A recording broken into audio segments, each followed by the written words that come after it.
This is the Detroit Sports Podcast Network.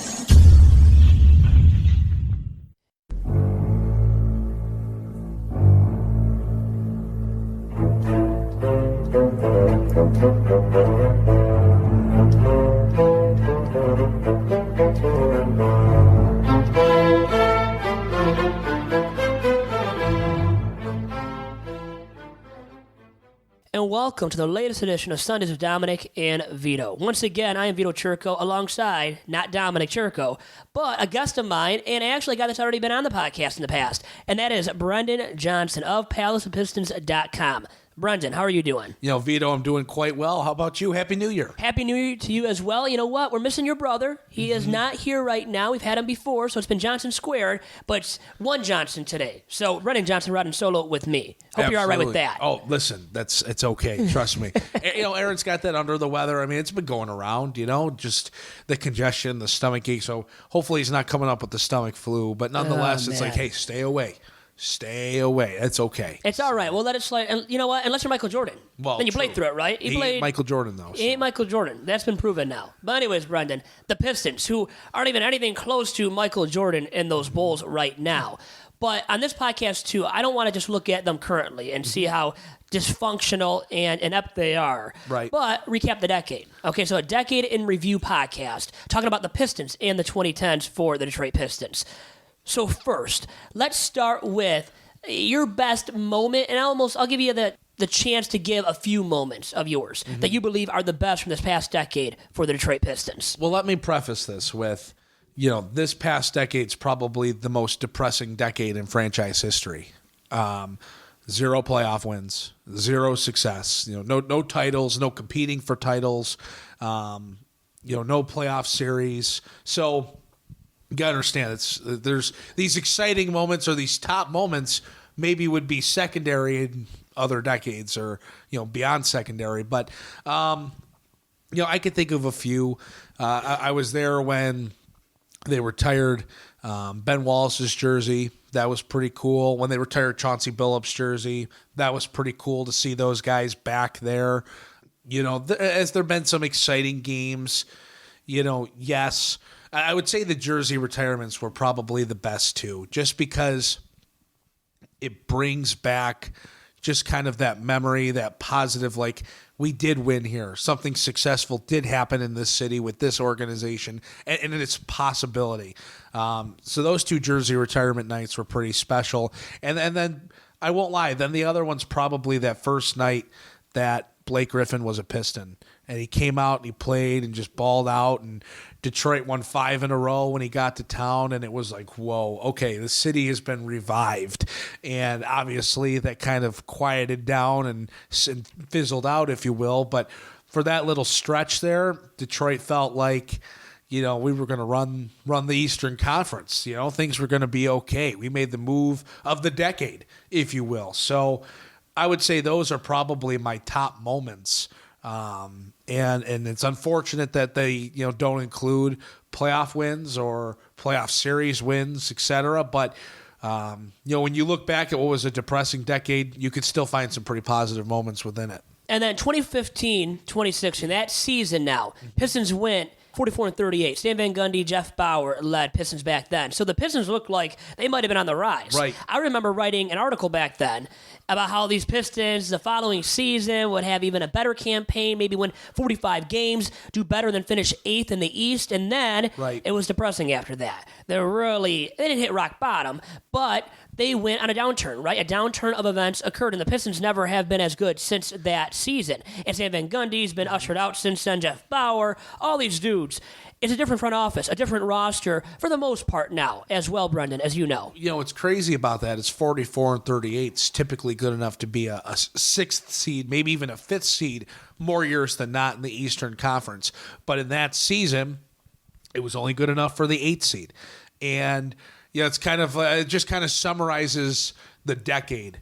I mean, that's the best for the Pistons right there when they've seen the most relevant to me over the course of this past decade. But you look at some key injuries, right? You come back the next year and you have Reggie Jackson get hurt, and that kind of really, it just killed the momentum you had because that team was young. Reggie was young. Andre Drummond was young, and you were looking like, wow, okay, so this core they put together, maybe I didn't believe in it, but now like I'm buying in. And yes, they got the 8th seed and they got swept, and Stanley Johnson, playing great defense against LeBron, and you see Reggie and Dre, and they played well, and they competed in a few games and almost took a couple of games in that series.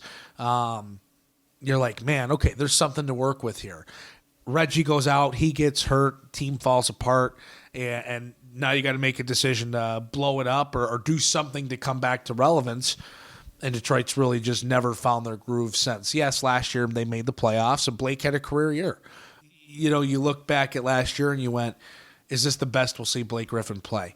Will he be able to sustain this for another year or 2 years? And I think a lot of people thought he could do it for 1 or 2 more. And we're seeing this year now that, well, Blake's been hurt, and he's been honestly abysmal. He's not been a valuable piece for the Pistons. And maybe if he gets healthy, maybe if he has time to rest, he can be. But I think we're starting to see that the window is closed. And Blake had a little bit left in the tank last season, and he poured it out for the city. And I'll always appreciate Blake Griffin for that. The way that he poured himself into last season, he can't control how good or bad the Pistons are by himself. But he gave everything in the world he had for it. And I don't think that should go unrecognized when you look back at last season or this decade. That, Blake came to Detroit and he could have been mad. He could have pouted. He could have not, given a care in the world, because when you look at the Clippers, they're going to compete for a title this year, and he's in Detroit. Cold, non-playoff contending currently, Detroit. So, for Blake to come out here and to ball out and give it everything he's got, and maybe you only get one true great season out of it, it is what it is. I'll appreciate Blake for that for a long time. So in retrospect, was that trade worth it with the Clippers? You traded Tobias Harris and other dudes to land Blake Griffin, who was good at first, but this year, like you said, I think you nailed it on the head. Abysmal. I like that adjective. That was perfect from you, Brendan Johnson, because he's been horrible. You look at his shooting numbers across the board. Field goal percentage, below 40%. Three-point percentage, below 30%. Those aren't good numbers. And from your star player, your best player supposedly on your roster going into this season, outside of Andre Drummond, who's been the best Piston, most reliable one this season thus far. But Blake Griffin, man, last year, I think you can say at this point, last year was an aberration. He exuded everything he had in the tank. That was everything. All the gas he had left in the tank was exuded last year, it looks like, at this point. Right.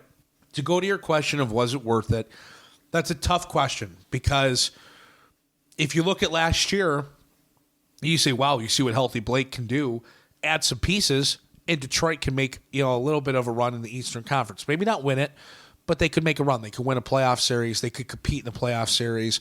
If they get hot at the right time and they acquire the right pieces, who knows? Could they make a conference final? Maybe. Unlikely, but maybe.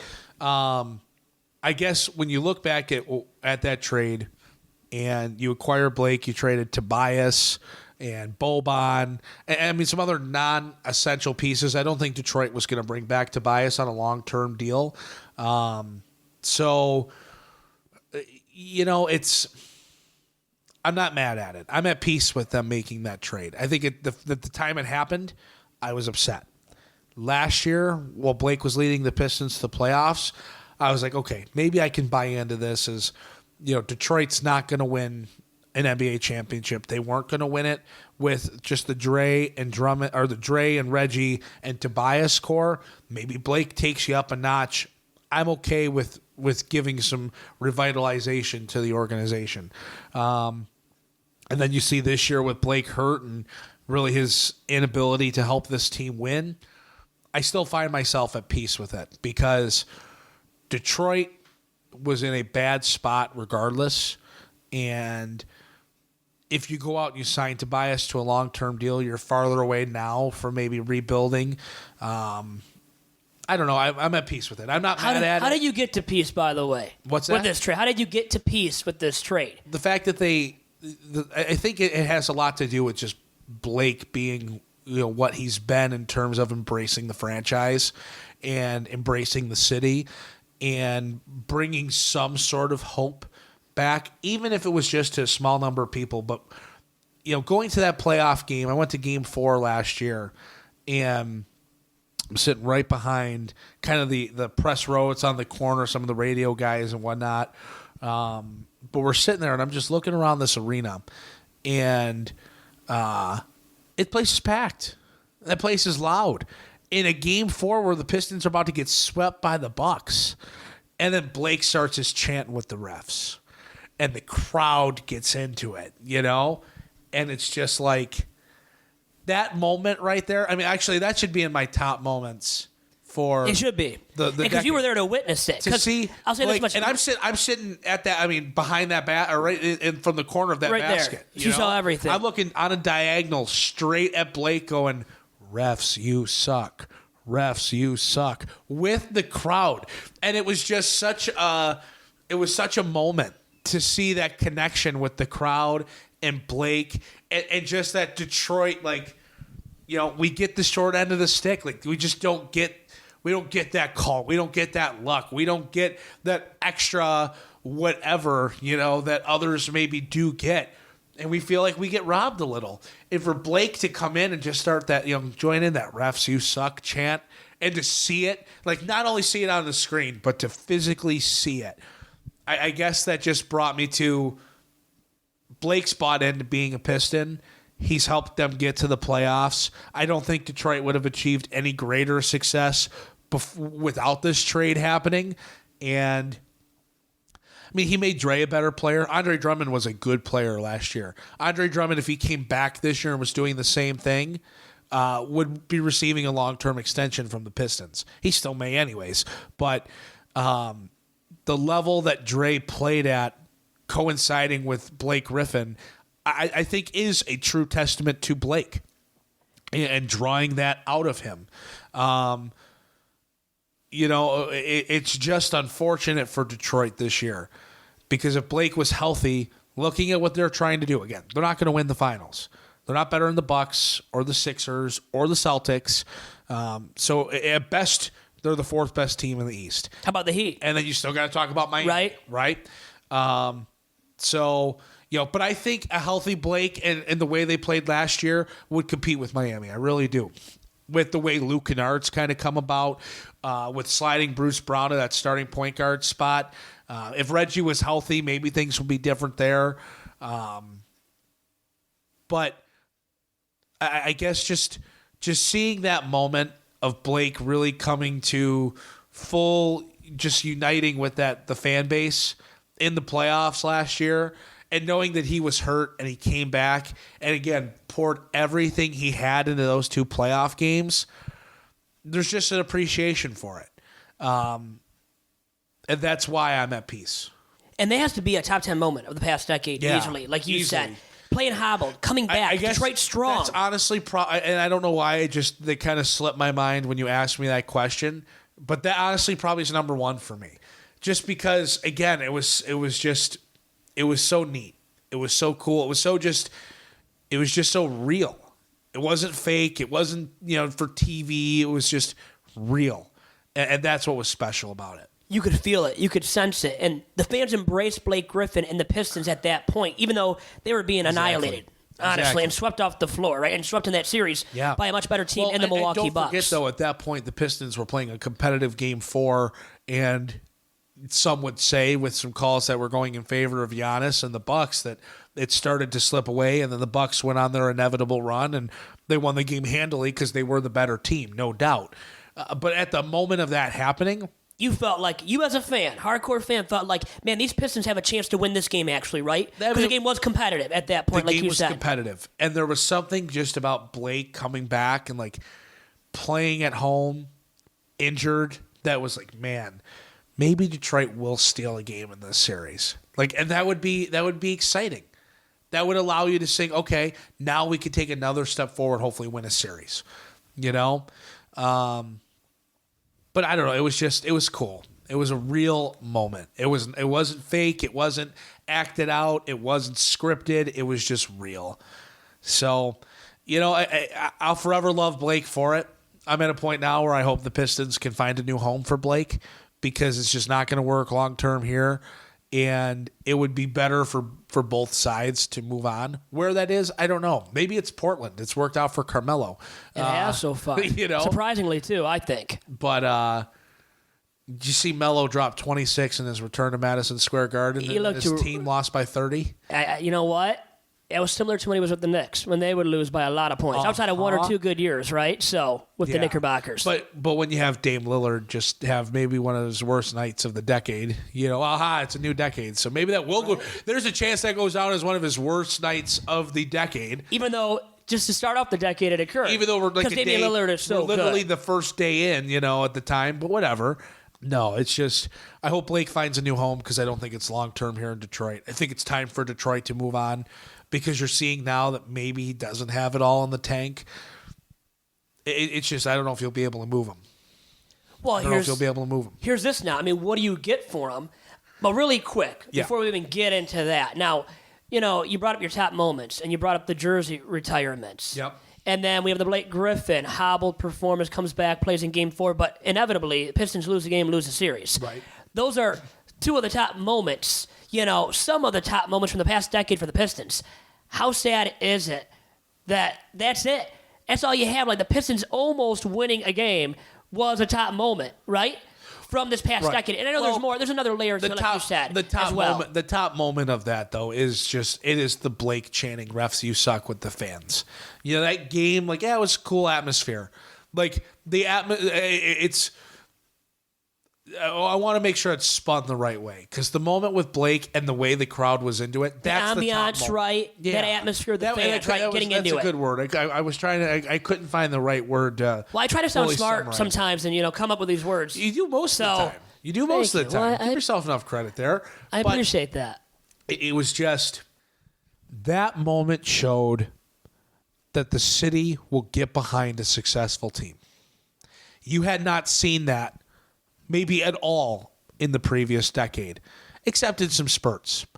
Like the Palace during the 2010s, the Palace, and this didn't really happen as much at Little Caesars Arena. It was really more so at the Palace. The stadium, or the arena, I should say, filled up when an elite team came to town. When LeBron and Miami Heat were coming to town, the place was packed. And now you're saying, just to specify here, at the beginning of the 2010s, when the Pistons still played at the Palace, correct? Yes. Okay. Yes. It was, the crowds were only big when you played an elite opponent. And I mean, come on. I mean, there were times that crowd would get into it and they were going to see LeBron, but they'd still be cheering for the Pistons.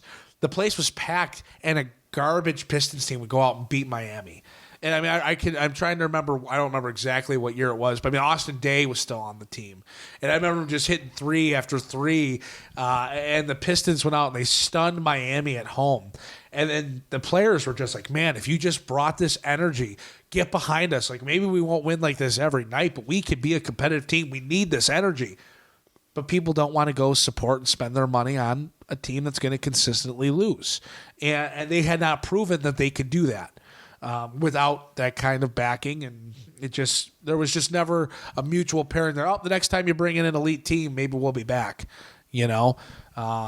So for that crowd to be there because they wanted to see the Pistons and they wanted the Pistons to win, and it just showed that the fan base will be there when this team is relevant again, and that also might make the Blake trade worth it, just to show that, hey, the fans are there.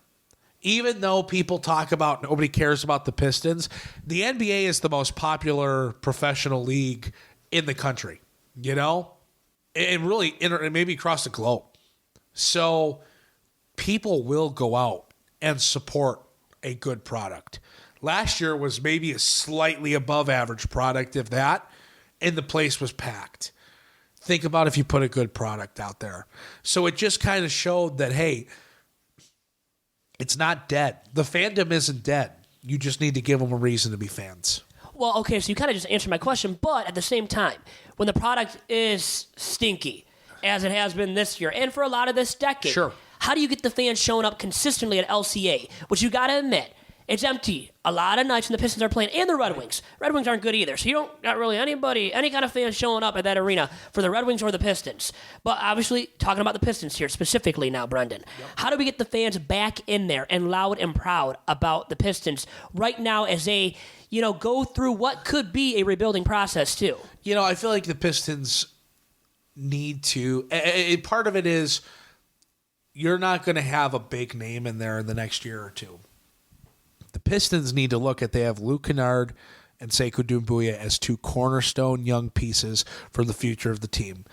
Bruce Brown's on the bubble as maybe a point guard of the future. Maybe he slides back into a backup role if you can upgrade at that spot. But you have a couple young pieces, I think Luke and Sekou are two surefire starters. And I think Christian Wood and Bruce Brown are borderline starters or rotational pieces that are still young and foundational for your roster. Outside of that, everything else can go. And you need to start building around those four pieces and take your 2 or 3 years to grow. But Luke Kennard at his 6th or 7th year in the league, Sekou at his 2nd or 3rd year after being drafted. If you're able to acquire 1 or 2 pieces in free agency, you draft 1 or 2 nice young pieces because you are not in a position you're in a position rather to be drafting pretty high. It doesn't need to be a 5 to 10 year, another decade worth of not competing. I really think the Pistons are only, if they make the right moves, a couple years away from... And that's a big thing, making the right moves now. Do we trust the guys in that front office? Yes. Ed Stefanski. I do. I like him actually, too. I do. I'm not going to say I full-fledged trust him. I can't put my 100% amount of trust in him. But I think he's made more good moves than bad. Yeah. Even a guy like, signing Derrick Rose. Even that, right? Under the radar, cheap, bargain kind of move. He's been good so far this year, too. If you get that bargain deal and you turn that into a pick, come on. Just come on, right? You look at a guy like Langston Galloway, and they've kept Langston around knowing that, hey, Langston can give something, and he can be a valuable trade piece. The big thing for me will be what they do with Andre Drummond. I was just going to get into that because of what you're saying. Trade. Because they will prove to me whether or not they're smart based on what they do with Andre Drummond. Now, do you remember what I was saying about Andre Drummond before the season? The only thing I will say to that is if their boss tells them that Andre Drummond stays a Piston, then he's got to do it, Ed Stefanski. He's got to do it. But let me ask you now, if you were in his shoes, wouldn't you protest as much as possible to say, Tommy, baby, sure, we can't do this. This is a crime to this team, to this fan base. Because as many fans are out there that like him, there's still more. Come on, there's a bigger camp that dislikes him, and specifically dislikes him for the amount of money he's going to get. Another max contract, just big money. You name it, whatever it may be, it's going to be big money for Drummond. I don't think he's worth it, and I think a large sect of the Pistons fan base also believes that he is not worth it. To me, it comes down to this. If you can move Andre Drummond and acquire a first-round pick, then you have to move him. If you cannot acquire a first-round pick, then maybe it's not worth trading him. And do I think the Pistons are doomed if they re-sign Dre? No, I don't. I don't think. Isn't it about how much money though they give to him too? I mean, I can get it. He's a good player, but he's not great. He's not elite. He's not worth that max contract which he already got. I know under Stan Van Gundy. And especially with the way the contracts are done now, he won't be a super max guy. Okay, right? So he'll probably be a max player or slightly under. But Dre's the kind of guy that could take maybe less guaranteed money to secure the long-term deal. Whereas if you're Dre and you didn't have a great year this year, if Detroit decides to re-sign him now where they could get him maybe cheaper than after maybe a contract year next year, I could see it happening. I could see it also happening where Detroit gives it 1 more, 2 more years with this young core, and if they don't think it works, then they try to trade him. The longer you go with that, the less you're going to get. And if you're not getting a first-round pick now, chances are you won't get a first-round pick later. Ideally, I'd like to see Dre moved for a first-round pick. Where, if you move Blake, to me, it's more about just move him. To be nice. And because you're not going to get a first-rounder for him right now anyways. He's hobbled, he's aging, and he's got a huge contract. If you can move him, move him. Okay. Whereas Dre, for a while, is kind of like, just get rid of him. It allows you to move on. But part of me still kind of holds on to there is still some value to Andre Drummond. It's not like Dre is a bad player. No, he's not horrible. People have some resentment for the amount of money he makes to what he consistently brings on a nightly basis. If Dre can find himself again consistently playing like he did really in the second half of last season, or even the first 10, 15 games of this season, then there's something to be said for long term. I think what we're seeing is last year Blake and Dre were a great pair. This year, an unhealthy Blake, and now Dre. It's just been uninspired. Taking nights off, right? I mean, it looks like it, right? With the effort level, once again, regarding him. I don't even know if it's taking nights off. It's just you could see the way Blake boosted Dre's play and maybe less pressure being on him. And with Blake not being that guy, more pressure is on Dre. And I think what people need to understand is, I don't know if it's necessarily taking nights off. There are just some guys that flourish better when they don't have to be the guy. When the pressure's on Blake, but Dre can just go out and ball, you saw him be an elite. He could be an elite player. When the pressure is on Dre to go out and make it happen in a guards league, in a wing league, that's just not going to work out well. Period. So whether it's Blake, whether it's acquiring an elite wing, whether it's building around your guards, the trade has to start really building the perimeter. And when the pressure can be put on your perimeter players, and now Dre is allowed to be that additional piece that maybe takes you over the top, that gives you something that other teams don't have in a rim protector and a rebounder and a good pick and roll guy. Dre can still do some things that bring his value to the table. He cannot be the number one guy, though. And that's the issue. Last year, Blake was the number one guy and allowed Dre to flourish. This year, with D Rose and Luke playing so well at the beginning of the year, Dre was allowed to just kind of do his thing, and he flowed real well.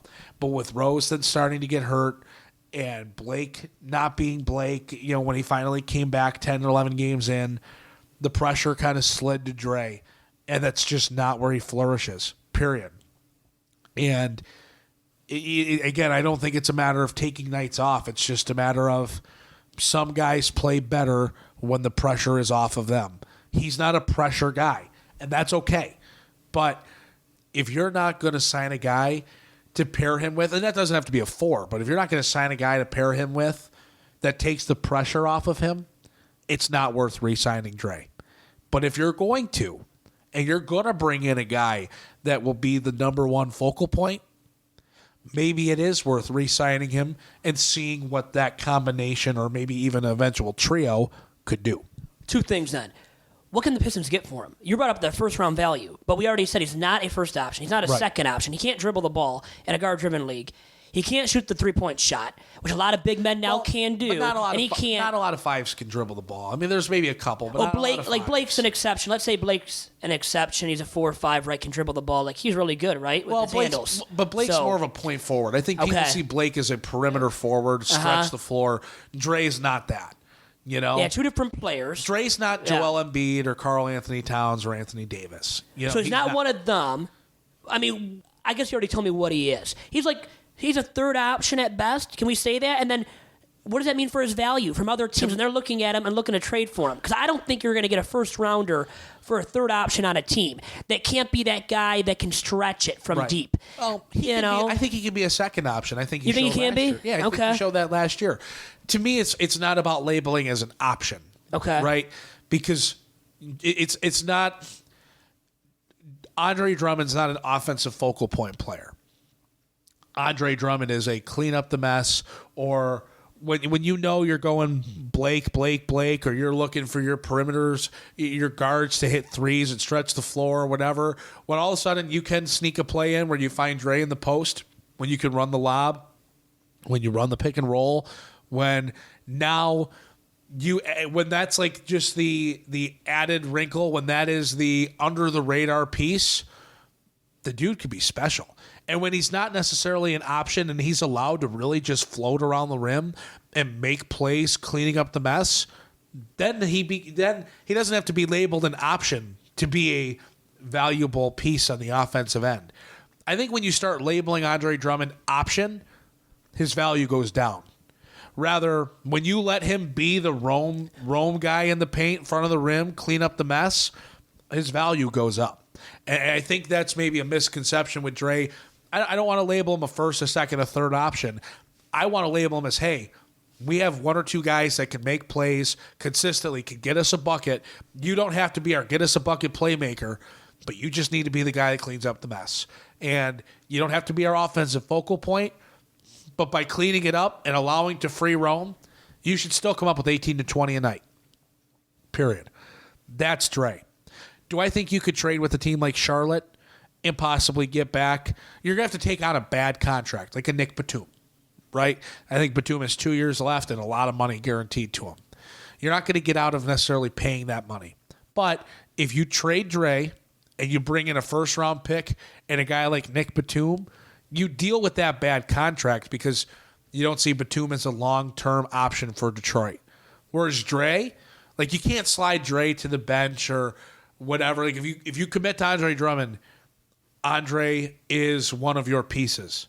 But if you have a bad contract and Nick Batum, you can do whatever you want with him because you have no loyalty to him and you have no allegiance. And if he fits as a starter for you, then let him start.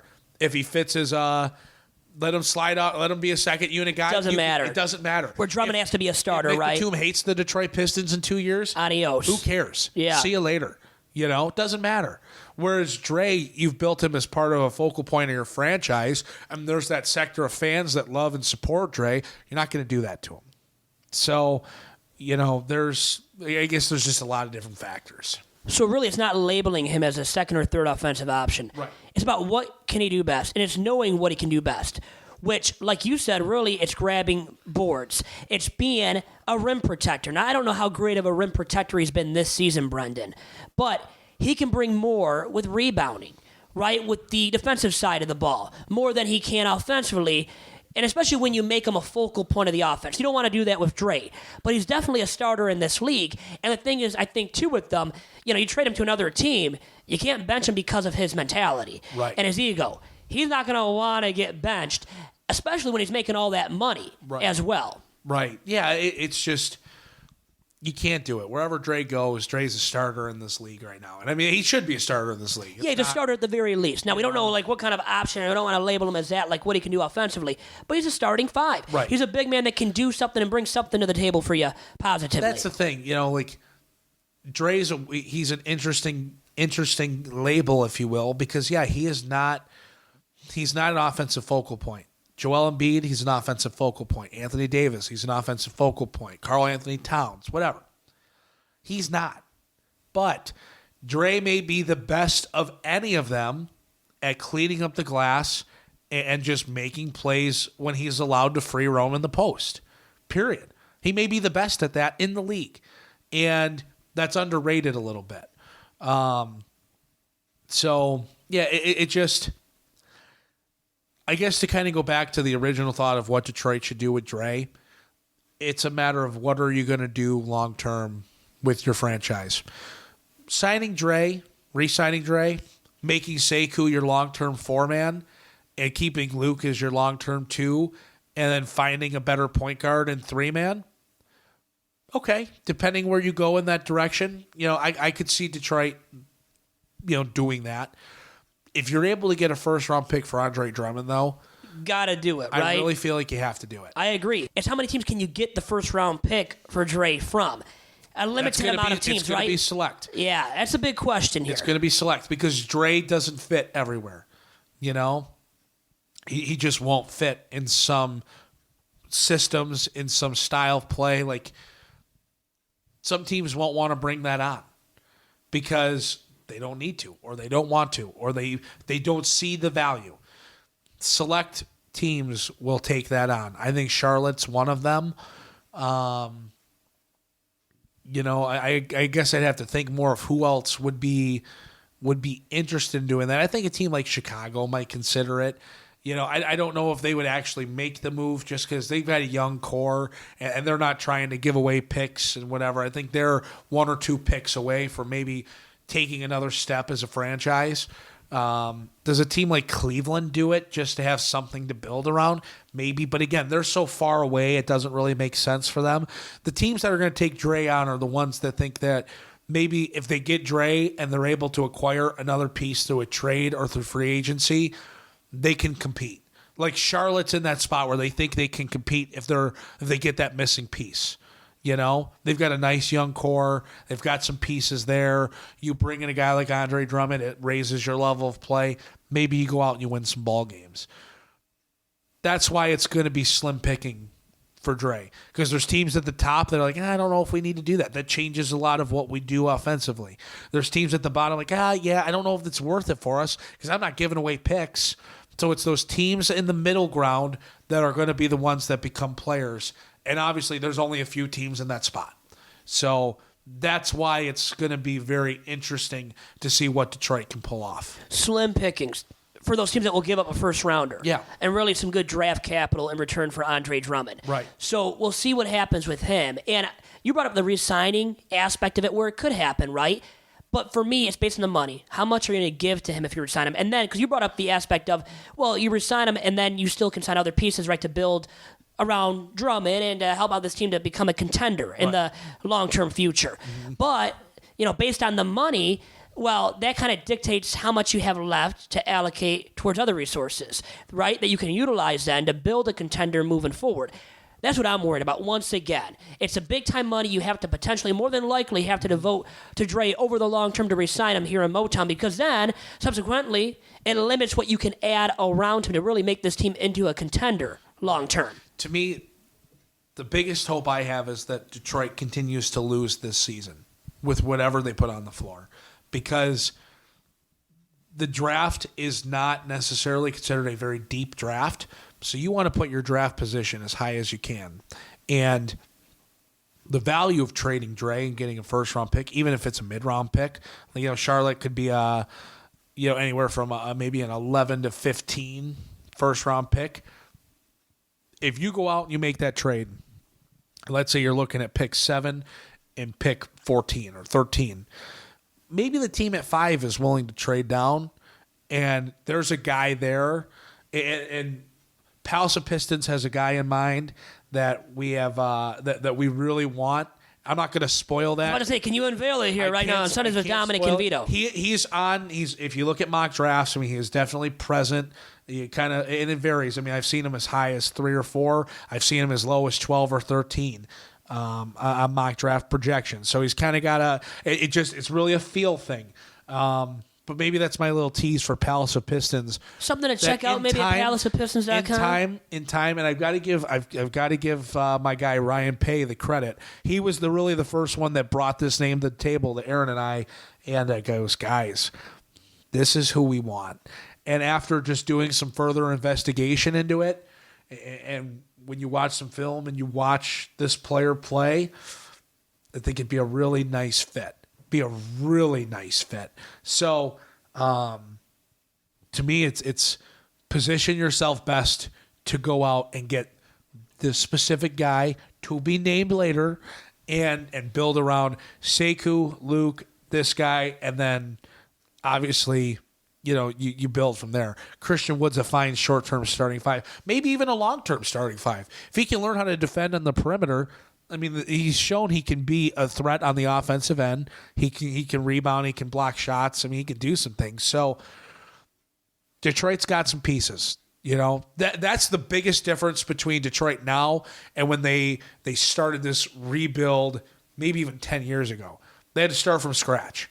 They've got some foundational, and this is a large credit to the current front office that they found a guy in Bruce Brown who could potentially be a starting point guard option of the future.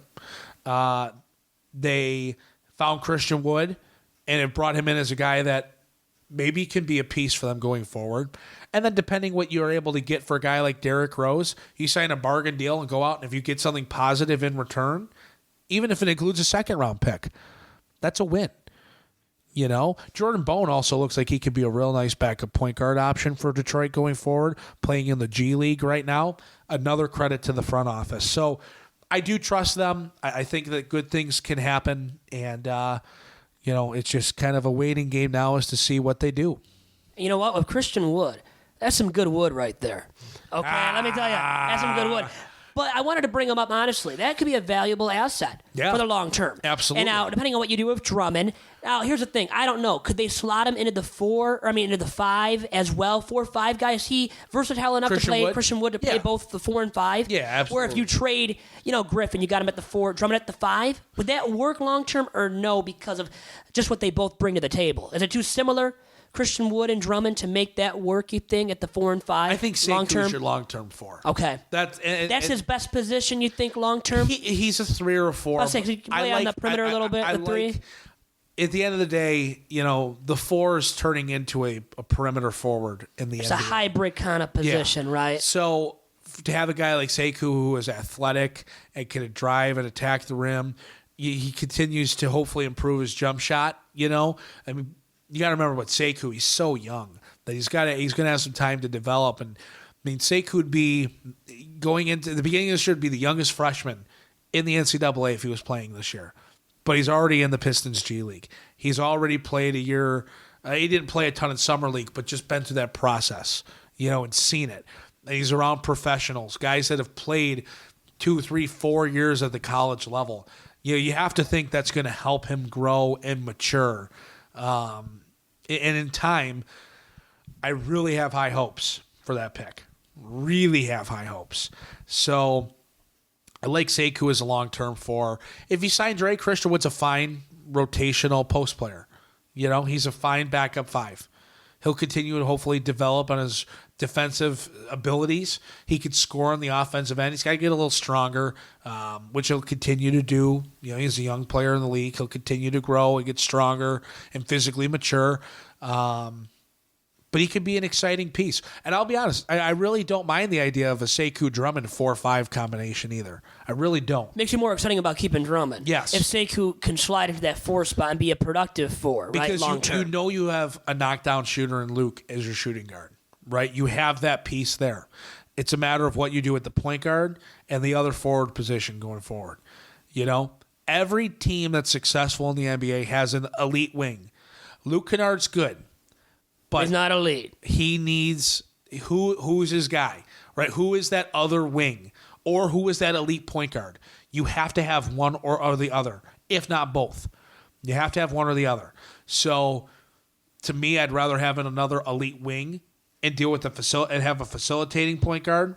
That's a personal preference, because I think we've seen a ball dominant point guard in Detroit and Reggie Jackson, and just mixed reviews. But one way or another, you need to bring in an elite playmaker, scorer, and hope that Sekou can be a playmaker and scorer for you in a couple of years. Now you've got a knockdown shooter in Luke who's getting better at attacking and finishing on his pull-ups and things like that too. So he's diversifying his ability, his ways of scoring. That's why you're not 5-10 years away if Detroit decides to move some pieces, trade D Rose, Langston Galloway. You have a guy like Svi Mihailik too, who's a fine rotational piece. You've got some guys in place. It's a matter now of bringing in 1 or 2 more guys and maybe moving on from Blake Griffin that allows you to reshape for the future. So Sekou, Kennard, and Wood could be a nice trio moving forward for the Pistons. Really quick, how do you keep losing if you're the Pistons? Now, I don't think they have been intentionally. They haven't been intentionally losing. They didn't set up to tank this year. I actually think it's because they have to keep, like you said, they have to keep losing. That's the point I wanted to make here. Got to keep losing. I think it's very simple. Number 1, you shut down Blake Griffin. You say, Blake, you're not healthy, and either for us to move you or to get value out of you playing here, you have to be healthy. You're not healthy. Shutting it down. That's number 1. Number 2, you have to trade Derrick Rose and Langston Galloway, 2 guys that are maybe your strongest rotational pieces coming in off the bench. Maybe even a Markieff Morris, too. What can the Pistons get for Rose and Galloway then? And do you just trade those guys for anything just to get them off the roster because you want to kind of tank? I don't know if you want to, or like using that word. Some people don't. But you want to lose as many games as possible because, for me, I do too, because I don't just want the 8 or 9 pick. I don't want the number 8 or number 9 overall pick for the Pistons this year. Right. I want them to really go for broke, to lose a ton of games, and to get a top 5 pick, maybe a top 3 pick. It's all about where you send them to. If you're sending Langston or Derrick Rose to a non-competitive team that says, we'll take a flyer. We need to add some depth out. We've had some injuries. We'll take a wing. Langston's an expiring deal. We'll take Derrick Rose for another year. You got him on a cheaper deal. Yeah, sure, we'll take it. You're not going to get much. Maybe you'll get a second-round pick. If you trade him to a contending team, they'll be willing to sell a little bit higher. If you look at competitive teams in the league, I mean, even somebody like the Lakers, do they take on one of those guys to, further enhance their ability in the Western Conference? I'm looking to the Western Conference for both of them. Within the East, Philly doesn't have a lot of maneuvering room. Boston doesn't have a lot of wiggle room, nor necessarily a need for either of those guys. So your options are limited in the East. Maybe a team like Indiana would want to take on one of the two, probably more likely Langston. So if you're trading these guys, what would be nice is if they were paired with Andre. That's where you trade Andre and you throw in a Langston Galloway to really entice getting a first-round pick. Let's do it, baby. Hey, can we sign up for that right now and make it happen? I would love for that to happen because then you more than likely, no guarantee, but more likely now by packaging those guys together, you're going to get that first rounder that we all would and do desire as Pistons fans. You trade Derrick Rose, you're probably going to get a flyer, a risk type player. Like when Detroit got Thon, you take a flyer on him and you see what happens. And Thon's gotten better. I'm not going to say, get rid of him. He's done. He's not going to give you anything. I think you could see he's going to be limited long term. I don't know how much more he'll do, but he has a little bit of room to grow and be, again, a rotational piece, at least for the short term. But, for Derrick Rose, it's more about can you acquire maybe a couple second-round picks. And second-round picks, the Pistons proved to be valuable as they were able to trade and get Jordan Bone, who looks like a guy that could be a nice piece for Detroit going forward. Bone was a fantastic point guard at Tennessee during his college time. And for Detroit to get him where they did was kind of a steal. But they invested in him. I mean, they traded several picks to get Jordan Bone. And those second-round picks become valuable when there is a guy you want to get, and it allows you to, we'll take him and we'll give him a chance. And maybe you find that hidden gem, if you will. So I wouldn't be mad at even getting that. And it's again, you're not going to go out and hit a home run trading for Derrick Rose. You're going to hit a single. Right? You're going to hit a single trading for Langston Galloway. Maybe even just get walked, But it's a matter of get on base. I was about to say it. I'm a baseball guy, too. Get on base. You're right. Move on, right? You have to start to move on. You have to take steps in that direction. You can't, we didn't get anything good enough. We're just going to roll with it. No. Take the picks. Let your young guys play. Bring up Jordan Bone. Even if it means you have to bring up Sekou, which I wasn't huge on at the beginning of the year because I was hoping this was a competitive team and you wouldn't need to bring him up and he could develop. But you start moving on from some pieces and Sekou can come up and give you 12 to 15 minutes a night. Bring him up. Let him play. Even if he's not good, it's okay. Let him play. Now, how about trading Reggie, who has played only in 2 games thus far this year? So injury-ridden season for him. And then also Blake. Once again, back to him, who you brought up as being a guy, just shut him down. Yeah. He's hobbled. He's playing through pain. This injury, that injury, you name it. He's not the same Blake this year. Yeah. So how about trading those 2 dudes? And what do we get for him? Do we just trade those guys for anything? And you brought up Griffin kind of just trading him for anything, right? Here's the thing. I would like to, move on from Blake just because it would be best for both parties. The case with both of them is I don't know who's going to trade for him. Because of their injury history, Andre Drummond is value, right? Andre Drummond has value. You can get something for Andre. Blake may have some value just because of his name, but who's going to really give up? Who's going to go out and say, yeah, we'll take on that contract? Oh, and he's hurt, so we're not going to play him the rest of the year. That's what's tough. And I've kind of come to terms with Reggie is an unmovable piece. Because of the contract, too, and his injury history and what he's dealing with? With the way the NBA is now, $16 million is not that bad. The contract was lucrative when they signed him, and as all contracts kind of do as they mature, now it's really not that bad of a deal. It's kind of standard. I mean, he's a starting point guard. His contract is he's making double the annual salary of your backup point guard, who you got on a bargain deal. That's kind of standard. I mean, he's not making anything crazy now. It's more he's an expiring deal, but he's been hurt. Who knows if he'll play again this year. So maybe a team takes a chance and they say, oh, he gets healthy. Reggie can come back and help us where we need a point guard. Maybe. But at this point, Reggie was a much more appealing option, I think, to trade at the beginning of the year before they played a game.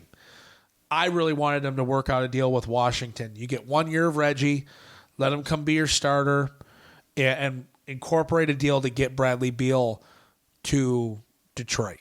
Now, Washington, I still think, believes that John Wall and Bradley Beal can, as a duo, compete. Maybe. But, no, I just don't think you're getting much. Can you get a second rounder? Anything. Can you get a second rounder for either of them?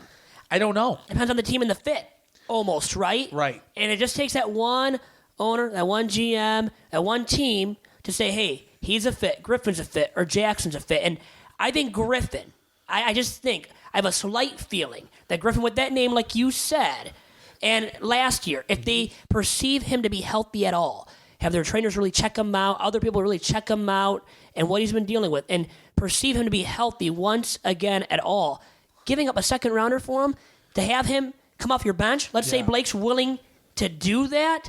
I mean, how about him as a bench option for a contender out west? More likely than in the East, because there's limited playoff contenders in the East, like you brought up before. But out west, hey, just takes one team, right, to have that shining for him and to take him on. But I know it's that massive contract he has as well that limits him. You're going to invest that much money in a guy that's a sixth man for you, seventh man for you. You're going to invest that kind of money. That's the value in that's just so little that I'd have a hard time seeing somebody do it. And would Blake want to do that? And I don't think come off the bench, right? And I don't think the point for Detroit here is to just kind of screw Blake over. I don't think that's the point. Like, if anything, shut him down, see what you could field in the offseason. I don't think you have to rush to trade Blake right now. If you shut him down, you shut him down. It'd be nice to trade Reggie. If you get a second round pick for an injured Reggie Jackson, you did a good thing. Because it allows you again to just move forward and move on. So that's fine. Whereas with Dre, I think you need a first round pick. I wouldn't want to trade Dre for just a second rounder. Like, I wouldn't want to do that. I would want to acquire a first round pick. And if that doesn't happen, then it's not, unless if there's some young piece included in the deal that's exciting to build around, not worth it. Which you don't see happening for Dre anyways, that exciting guy being included in a package. Likely not. For Andre Drummond. I mean, likely not. Depends where you look. I mean, it's not impossible, but I don't see it as likely. Hey, that was really good stuff from you, as usual, Brendan. But really quick, to sum it all up, the last thing I want to get from you today, all right, before I let you go, is your best Pistons player of the 2010s. Who is that guy for you?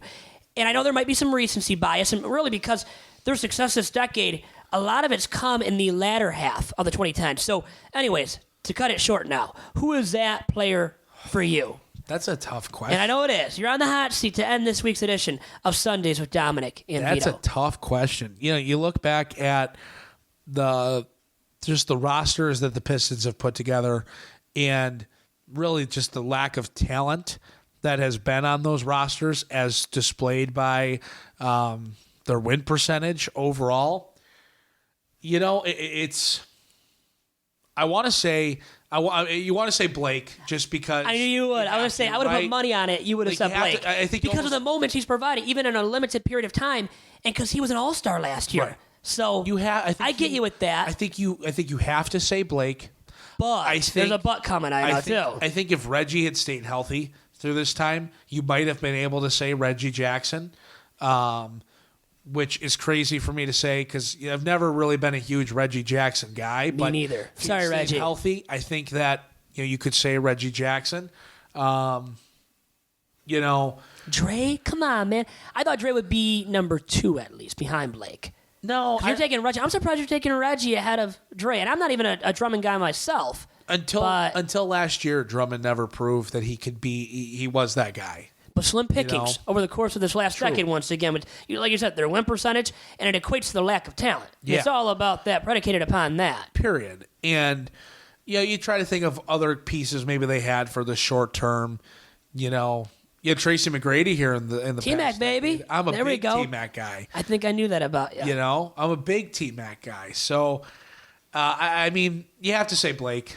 It just is what it is, And you got one tremendous season out of him, and that's that. But of the past decade, that's the best season you got of any individual player. You know what? Retire his jersey. Come on. What the heck? What the heck with the Pistons right now? Over the course of this last decade, if you were to, it's sad. This is sad. If you were to retire, and this is like blasphemy, but were to retire somebody's jersey from this past decade based on what they did for the franchise, Blake, in a limited amount of time, made the biggest impact, even though Dre played much longer, even though Reggie played much longer. He was a midseason acquisition, though. But wasn't he a midseason acquisition, yes. Reggie? But still, Reggie and Dre, my God, they played longer, but Blake, he's still number one in a lot of Pistons fans' hearts, too. I know that much. That's why I'm at peace with that trade. That's why that trade was worth it. In a short period of time, Blake was the best player or the best Piston of the decade. Period. The impact he made on the franchise and the impact you've made on this podcast over the course of this last last year, about the first time you came on for a podcast, right? I think. Yeah. Too Bad Hombres about a year ago. I know this summer you and Aaron Johnson squared, always a terrific duo, one of the best in all of the land. Let me just say that when it comes to NBA podcasting, because you guys know your stuff, man, at palaceofpistons.com. Oh, we try. You're too kind. I don't know if we're one of the best in the land, but we try. We do our part, Well, I try to be kind as much as possible. Let's be kind in the new year as well. And Happy New Year to you and yours. Great talking to you as usual, Brendan, and I'll talk to you again soon. How about that? Vito, Happy New Year. Thanks so much for having me on. Thank you. Adios.